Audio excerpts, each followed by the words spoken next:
Hi guys, welcome back to the channel. On today's video, I'm going to show you how to recover deleted files on Google Drive. So if you guys accidentally delete a file in your Google Drive, you don't need to worry because when you remove or delete a file, it will not be gone forever, but it will be moved first into trash and then it will be kept for 30 days, and then when 30 days have passed, it will be gone forever. So if you guys accidentally deleted the file, you can just find it in the trash here at the left panel. As you can see here, there are two files that I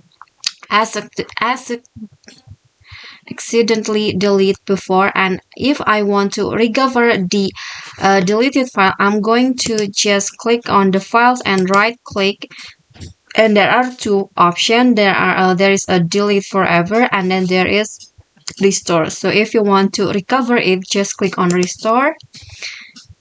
Okay, so the file will be restored in the original file that it is saved before. So as you can see here, item interests are deleted forever after 30 days. So you don't need to worry.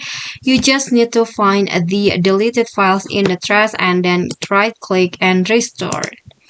Okay, so that's all from me. That is how you can recover deleted files on Google Drive. I hope this video is helpful to you. Don't forget to click like, leave a comment, and also subscribe our channel. See you guys in the next video.